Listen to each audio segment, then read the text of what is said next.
मैंने chat GPT से question पूछा कि जो लूजिंग ट्रेडर है वो लॉसेस क्यों करते रहते हैं, इसका रीज़न क्या है। तो आप हैरान हो जाओगे कि चैट जीपीटी ने खुद जो मुझे बताया, जो आंसर दिए, काफ़ी बारी अब ये डिस्कस करते हैं, बट हम देखते हैं कि उसके एग्जैक्टली आंसर्स क्या थे। तो first one was poor risk management, यानी कि over leveraging. Using excessive margin can amplify losses just as quickly as gains. देखो, हम सब ना जब न्यू आते हैं मार्केट में, हम लेवरेज ले लेते हैं, हम बहुत ज़्यादा मार्जिन ले लेते हैं, बिकॉज हमारे माइंड में उस टाइम क्या चल रहा होता है कि हमारे पास इतनी कैपिटल थी, इतना हमने लेवरेज ले लिया, अगर प्रॉफिट हो गया, थोड़ा सा भी हो गया, इतने परसेंट भी प्रॉफिट हो गया, तो हमारा कितना ज़्यादा प्रॉफिट बड़ा हो जाएगा। पर हम लॉसेस के साइड नहीं सोच रहे होते। इनफैक्ट जब आपने अपनी पोजीशन साइजिंग के हिसाब से ज़्यादा बड़ी कैपिटल लेके, ज़्यादा मार्जिन लेके ट्रेड लिया होता है, जब लॉसेस होता है तो वो मैनेज नहीं होता है, फिर आप फियर में आ जाते हो एंड वो लॉसेस बहुत बड़े हो जाते हैं। एंड लेवरेजिंग के आप देखोगे हमेशा आपको ओवरऑल नेट में आप लॉस में ही रहोगे। यहाँ पे ये भी यही बता रहे हैं। Second, no loss stop loss. देखो, failing to set a stop loss can lead to catastrophic losses. यानी कि स्टॉप लॉस ही नहीं लेते हैं लोग। उनको लगता है कि ठीक है, मैं तो लंबे टाइम के लिए ट्रेड कर रहा हूँ, जो होएगा देखी जाएगा, स्टॉप लॉस को लेना। बट आपको पता है, कभी भी आपके अगर ट्रेडिंग में आपके पोर्टफोलियो में एक बड़ा लॉस होगा, तो इसलिए होता है कि आपने एक लॉस को बहुत बड़ा होने दिया एंड फिर उसके साथ बैठे रहे कि चल रिकवर हो जाएगा हो जाएगा। एंड काफ़ी बारी एक स्टॉक का लॉस इतना बड़ा हो जाता है कि आपके 5-6 प्रॉफिटेबल जो प्रॉफिट्स वाले स्टॉक्स होते हैं उनको भी वो कवर नहीं कर पाता। तो हमेशा स्टॉप लॉस लेना है, जिस लेवल पे आपने स्टॉप लॉस लगाया वहाँ पे निकलना है आपने। देन ये कहते हैं कि दे रिस्क टू मच पर trade, many traders risk 10-20% of the capital in a trade. देखो, अगर आप एक ट्रेड की पूरी अपनी कैपिटल का अगर आप 1 से 2% रिस्क कर रहे हो तब तक ठीक है। अगर आप इतनी बड़ी पोजीशन साइज लेना स्टार्ट हो जाओ, जैसे मैंने बताया था, मैं 1-to-1 कन्वर्सेशन करता हूँ, मैं 45 मिनट का सेशन लेता हूँ, 90 मिनट का सेशन लेता हूँ, उसमें 1-to-1 में करता हूँ। जिसको भी जो भी प्रॉब्लम होती है वो मेरे से डिस्कस करता है, वो अपने सारे इश्यूज बताता है एंड देन हम ट्राई करते हैं कि कैसे वो प्रॉफिटेबल ट्रेडर बन पाए। उसमें मुझे एक फ्रेंड ने बताया था, उसने कहा कि सर मैं जब ट्रेड करता हूँ ना, मैंने इस टाइम इस ट्रेड के अंदर मैंने 70% अपनी पोजीशन साइज लगाई हुई है। तो उसने एक ही ट्रेड में 70% अपनी पोजीशन साइज लगाई हुई थी। अब वो कहने को ऑप्शन ट्रेडिंग नहीं कर रहा है, बट वो कैश ट्रेडिंग ऐसे कर रहा है कि वो उसी को ऑप्शन ट्रेडिंग तरह लेके चल रहा है। वो उसी में ट्राई कर रहा है कि प्रॉफिट हो जाए तो बस बहुत बड़ा प्रॉफिट हो जाए। तो हमने ऐसे नहीं करना है, हमने पूरे टोटल कैपिटल का 1 से 2% मैक्सिमम, इससे ज़्यादा कभी हमने रिस्क में नहीं लगाना। नेक्स्ट वो कहते हैं इमोशनल ट्रेडिंग, ये सेकंड पॉइंट है। Revenge trading, trying to immediately recover from a loss by making impulsive trades. मतलब जब लॉस हो गया एक बारी, फिर काफ़ी बारी आपने नोट किया होगा, मैंने ये एक रील भी बनाई थी, काफ़ी लोगों ने इसको लाइक किया था, कि फ्राइडे को आप नोट करना, आपके काफ़ी ज़्यादा लॉसेस होते होंगे। बिकॉज अगर एक लॉस हो गया है एंड आपको लग रहा है कि यार अब 2 दिन मार्केट भी बंद है, मैं आज ही से किसी तरह रिकवर करके जाऊँ, उस रिकवर करने के चक्कर में आप और लॉस करते हो एंड एक बारी आप फ्रस्ट्रेट हो जाते हो कि यार मेरा पहले सुबह इतना लॉस था, अब इतना लॉस हो गया, अब इतना हो गया, अब और बड़ा लॉस हो गया। उसको रिकवर करने के चक्कर में आप 3:30 तक आप और ट्रेड करते रहते हो। आपको होता है यार अब इतना बड़ा लॉस मैंने वीकेंड पर नहीं लेके जाना, पूरा वीकेंड मेरा मूड ऑफ रहेगा, बस किसी तरह इसको रिकवर करके जाऊंगा आज। उसके चक्कर में आपके और लॉस होते रहते हैं। तो रिवेंज ट्रेडिंग में आपने नहीं फंसना। Next is fear and greed, exit too early due to fear और holding on to losing trade hoping for a recovery. देखो, फेयर एंड ग्रीड के चक्कर में आपने नहीं पढ़ना। आप मेरे अगर फॉलोअर्स हो, सब्सक्राइबर हो, मेरी फैमिली हो, आपको पता है मैं ये चीज़ कितनी बार समझाता रहता हूँ कि आपने ये सब नहीं देखना है, आपने अपने प्लान को फॉलो करना है। प्लान के हिसाब से आपकी एग्जिट होनी चाहिए, चाहे वो प्रॉफिट में हो रही है या फिर स्टॉप लॉस लेके निकल रहे हो आप। Next is over trading, making too many trades without proper setup due to impatience और एडिक्शन।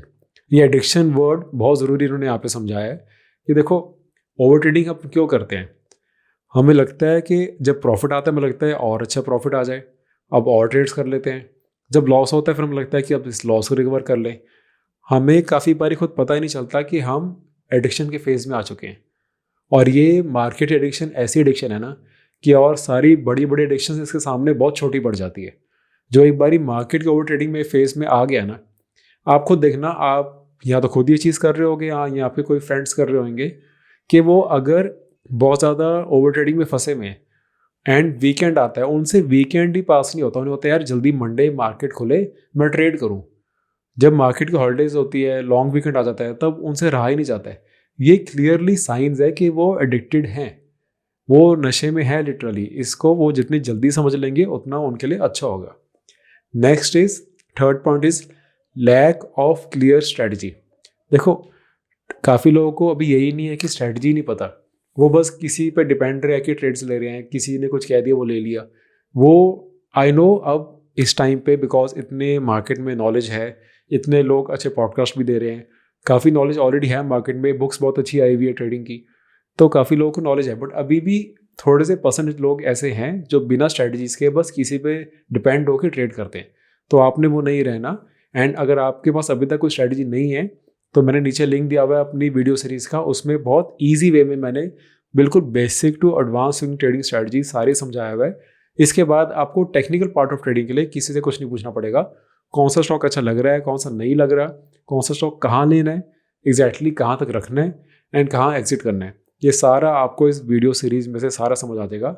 लिंक मैंने नीचे दिया हुआ है, वहाँ से आप उसको चेक कर सकते हो। Next point is chasing trends. क्या करते हैं ट्रेडर्स, एक बारी ऑलरेडी जो काफ़ी अच्छा ट्रेड चल चुका है उसको चेज करना, उसके पीछे भागते हैं कि यार ये इतना ज़्यादा चल गया है और ना चल जाए, मैं पहले ही ले लूँ। एंड उस चक्कर में वो उनकी एंट्री हमेशा लेट होती है। वहाँ पे जहाँ पे बिग प्लेयर्स, जहाँ पे स्मार्ट मनी वहाँ पे प्रॉफिट बुक कर रही होती है, वहाँ पे वो एंट्री लेते हैं। एंड तभी काफ़ी बारी आपने या तो खुद एक्सपीरियंस करा होगा या अपने फ्रेंड्स को सुना होगा कहते हुए कि यार मैंने जहाँ पे ट्रेड लिया ना वहीं से रिवर्स होना स्टार्ट हो गया, बिकॉज आपकी एंट्री ठीक नहीं थी, आपने बस चेज करा था उस ट्रेड को, आपने उस भागते हुए ट्रेड को, आपको लगा कि और ज़्यादा ना भाग जाए तो मैं जल्दी ले लूँ, तो वो उसमें इशू था। Next is ignoring risk reward ratio. देखो, काफ़ी बारी ये भी एक टाइप ऑफ चेजिंग ट्रेड्स में आ जाता है कि आप किसी ट्रेड को इतना ऊपर जाके ले रहे हो जब वो ऑलरेडी इतना ज़्यादा रन कर चुका है, आपको है कि यार अब और ना कर जाए, बस मैं इसको किसी तरह एंटर कर लूँ। काफ़ी बारी मैंने देखा है एक स्टॉक अगर एक दिन में 15-16% चल चुका है, लोग उसमें भी एंट्री कर रहे हैं कि हाँ यार बस इससे अपर सर्किट तक हम वेट कर लेते हैं, इसकी अपर सर्किट लग जाएगा, हमें 3-4% प्रॉफिट आ जाएगा, निकल जाएगा। तो अगर तो आप उस टाइप की ट्रेडिंग कर रहे हो तो ठीक है, बट मोस्टली क्या होता है कि आप चेज कर रहे हो, आप वहाँ पे जब एंट्री कर रहे हो आपका रिस्क कितना बड़ा हो गया है, आपका रिवॉर्ड वहाँ पे कितना है, हो सकता है कि उसका साथ भी रेजिस्टेंस बिल्कुल पास में ही हो एंड फिर भी आप उसमें ले ही जा रहे हो जस्ट बिकॉज वो बहुत ज़्यादा भाग रहा है। तो अपने वो नहीं करना है, हमेशा अपने रिस्क टू रिवॉर्ड के बारे में सोचना है, तब एंट्री करनी है। Next is not understanding market conditions, ignoring market trends. देखो, trading against the overall market direction, ये आपने देखा होगा पिछले 3-4 मंथ्स में जो हुआ है, दिसंबर से लेके 2024 दिसंबर से लेके ये मार्च मिड तक जो हुआ है, मार्केट का ओवरऑल ट्रेंड ठीक नहीं था, ओवरऑल बेरिश था, साइडवेज मार्केट थी, बेरिश थी, चॉपी मार्केट थी। उस टाइम पे आपका अच्छे से अच्छा ट्रेड भी फेल हुआ है। उस टाइम पे अगर आप बार बार कुछ ना कुछ बाय करने की, लॉन्ग करने की सोच रहे हो तो आपके लॉस ही हुआ है। तो मार्केट का ओवरऑल ट्रेंड को समझो, अगर ट्रेंड ही आपके फेवर में नहीं है तो आप जितना मर्जी ट्राई करोगे आपके लॉसेस ही होंगे उस टाइम पे। इसलिए मैं बार बार कहता हूँ उस टाइम पे आपको कैश पे बैठना बहुत ज़रूरी है। आराम से कैश पे बैठो, वेट करो, मार्केट कहीं नहीं जा रही है, मार्केट ओवरऑल ट्रेंड ठीक होता है।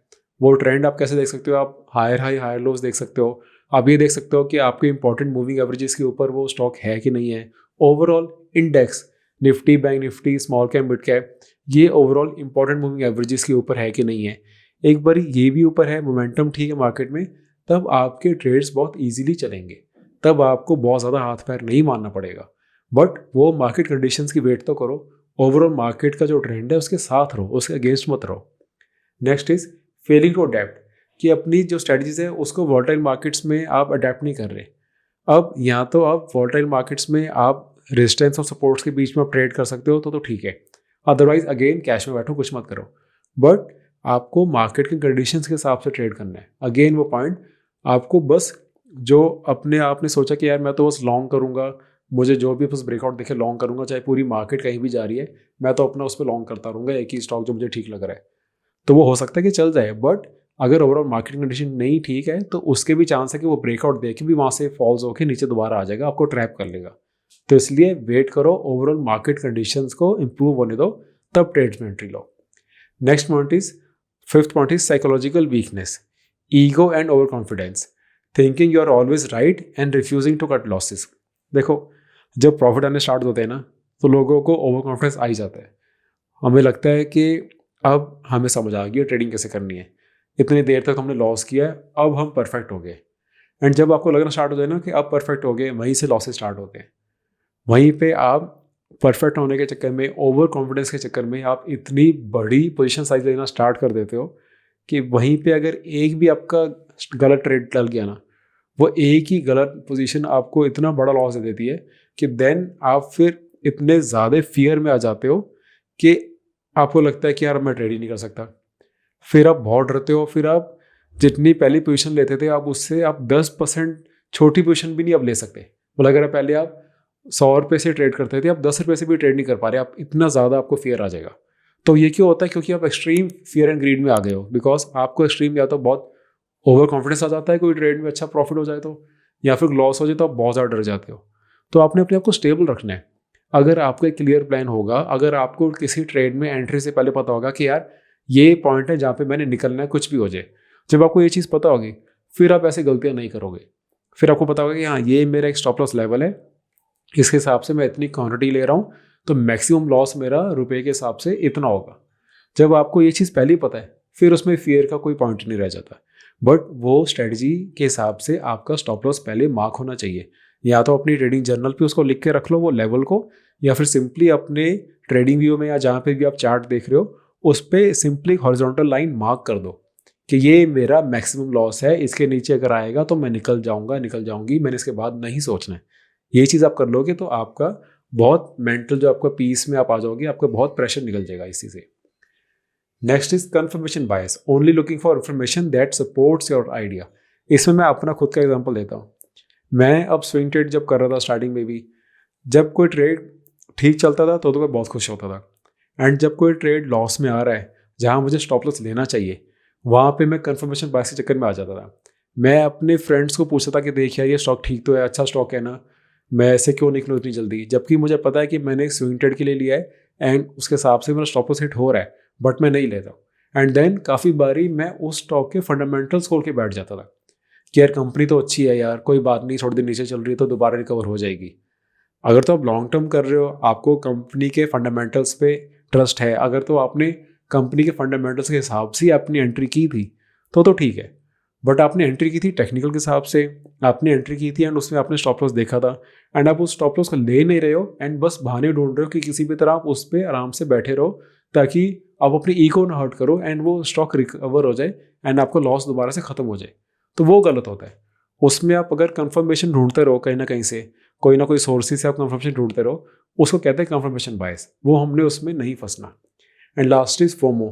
फोमो आप सबको पता है, फियर ऑफ मिसिंग आउट। काफ़ी बारी आपको फोमो सोशल मीडिया में किसी को देख के भी हो सकता है।